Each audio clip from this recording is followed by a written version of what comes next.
புதுக்கோட்டை மாவட்டம் திருமயம் தாலுகா வெங்களூரை சேர்ந்த ஜெகவர்லினா. திருமயம் தாலுகாவில் துளையானூர் ரெவின்யூவில் ஏராளமான இல்லீகல் குவாரி, சட்டவிரோத குவாரிகள் நடந்துக்கிட்டு இருக்கு. அதில் ஆர்ஆர் குரூப்புன்னு ஒரு மிகப்பெரிய குரூப் இருக்காங்க.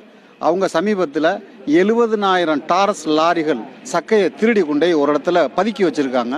அது சட்டப்படி தவறு அப்படிங்கிறத உணர்ந்து நான் கலெக்டருக்கு மனு கொடுத்துருக்கேன், மைன்ஸுக்கு மனு கொடுத்துருக்கேன், ஆர்டிஓவை பார்த்துருக்கேன், டிஆர்ஓவை பார்த்துருக்கேன், எல்லாரையும் பார்க்குறேன். நான் 26ஆம் தேதி தாசில்தாருக்கு மனு கொடுத்தேன். நான் மனு கொடுத்த செய்தி தாசில்தார் எப்படியோ கசியை விட்டதுனால கிட்டத்தட்ட 40 லாரிகளை வச்சு இரவும் பகலுமா மறைச்சி வச்சிருக்க சக்கையை, திருடி வச்சிருக்க சக்கையை அள்ளி கொண்டே மீண்டும் குவாரிக்குள்ளேயே கொட்டிக்கிட்டு இருக்காங்க. நான் மீண்டும் தவறு நடக்குது, அந்த தவறை பிடிங்க, திருடப்பட்டிருக்க பொருட்களை அரசுடைமை ஆக்குங்க, திருடுகள் மீது நடவடிக்கைங்கன்னு மீண்டும் கேட்குறேன். அதிகாரிகள் என்ன சொல்கிறாங்கன்னா, இன்னும் 1 வாரம் பொறுத்துங்க, 10 நாள் பொறுத்துங்கன்னு சொல்கிறாங்க. இன்னும் 10 நாளைக்குள்ள பாக்கி இருக்க 30,000 லோடையும் கொண்டு அவங்க மலையடிக்குள்ள கொட்டிடுவாங்க. இருந்த எந்த தடையும் தெரியாமல் ஆக்கிடுவாங்க. இப்போ நாங்கள் போய் நேரடியாக தடுக்க போனால் அவங்க கிட்டத்தட்ட ஒரு 100க்கும் மேற்பட்ட அடியாட்களை சுற்றி நிற்க வச்சுருக்காங்க. பயங்கர ஆயுதங்களோட சுற்றி நிற்கிறாங்க. எங்களால் எதுவுமே செய்ய முடியலை. அதனால் மீண்டும் அதிகாரிகளை பார்க்குறோம். எங்களுக்கு அதிகபட்சம் எங்களுக்கு இன்னும் ஒரே ஒரு வரம்பு, நாங்கள் மக்களை திரட்டி போராடுறத தவிர வேறு வழி இல்லை.